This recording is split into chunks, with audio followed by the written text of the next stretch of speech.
من هو سليمان خاطر؟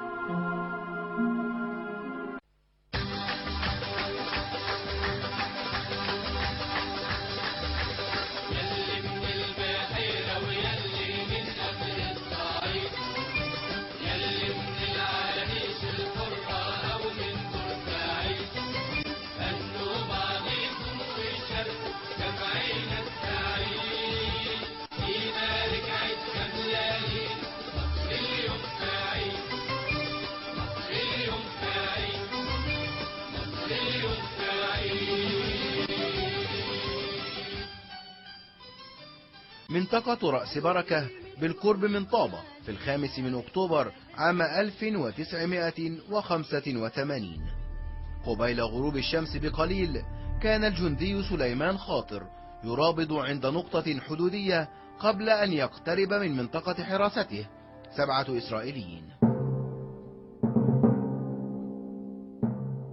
حاول سليمان منعهم من المرور على اعتبار أنهم قد تجاوزوا الحدود المصرية، فلم يلتفتوا له.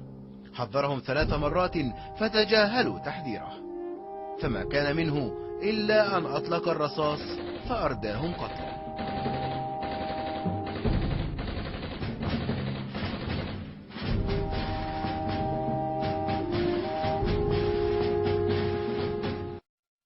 طبعا سليمان أطلق النار،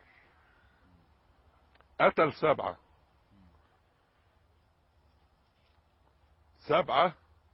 هم اللي اتعدوا على تراب البلد.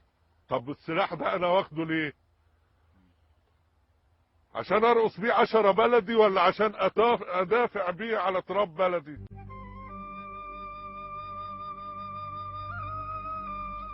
ولد سليمان خاطر في قرية كياد بمحافظة الشرقية، وحين قصفت إسرائيل مدرسة بحر البقر بمحافظة الشرقية كان سليمان قد أتم عامه 9، لكن مشاهد الدمار الذي لحق بالمدرسة ظلت ماثلة في ذاكرته. هل استدعى سليمان من ذاكرته تلك المشاهد حين أطلق الرصاص على الإسرائيليين 7، أم أنه كان فقط يدافع عن الموقع المكلف بحراسته؟ وهل كان سليمان واحدا من نشطاء مقاومة التطبيع في مصر، أم أنه كان يؤيد الصلح مع إسرائيل؟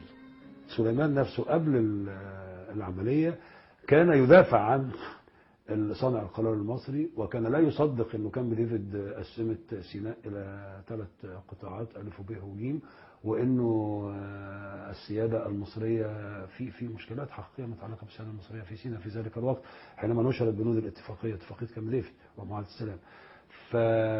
لكنه حينما ذهب بنفسه وكانت خدمته في هذه المنطقه في تل البركه في مواجهة العدو مباشرة وتعامل معهم، رأى يعني حجم ما يمكن أن يمارس من يعني دوس على السيادة المصرية وامتهان للكرامة المصرية.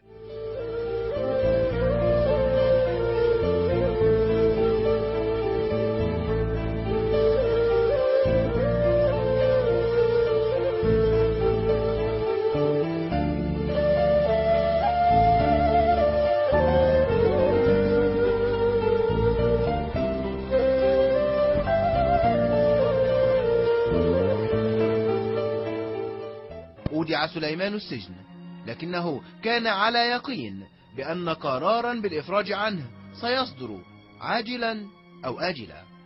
كان عنده يقين فلاحي، يقين مصري قديم بأنه سلطة الدولة في مصر بقدر دورها في حماية أمنها القومي لن تسكت وسوف يخرج، وإنه سجنه ده يعني عبارة عن خدعة، وهيطلع من السجن بعد بس الهيصة ما تخلص وبعد ما إسرائيل يعني تحس إنه اتحاكم وخد المجرى القانوني. ولآخر لحظة كان يردد إنه حسني مبارك ياما كان يقول لأمه وأخواته وأبو غزالة مش ممكن يسيبوني في السجن.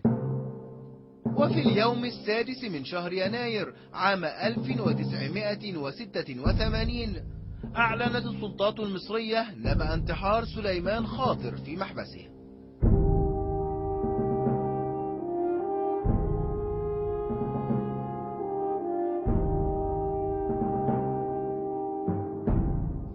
لم يقتنع أحد في معسكر مقاومة التطبيع بالبيان الحكومي عن انتحار سليمان.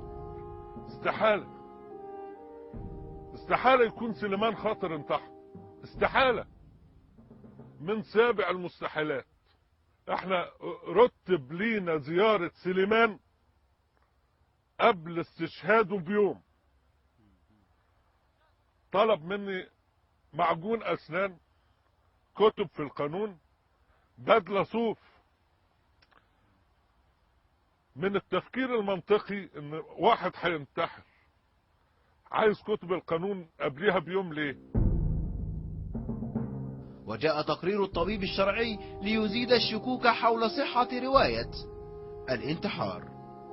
الراجل اللي اتعلق من رقبته بيكون له صفة تشريحية معينة، اكيد لازم دراعه يبقى مدلدل، اكيد لازم يبقى مثلا عينيه بارزة، اكيد لازم لسانه يبقى له شكل معين.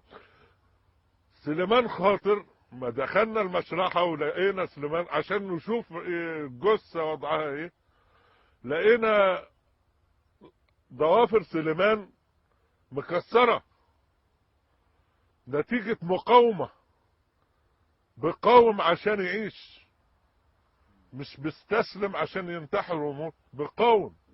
تحول سليمان خاطر إلى رمز من رموز مقاومة التطبيع، وتضامن مع أسرته رموز الحركة الوطنية والثقافية في مصر.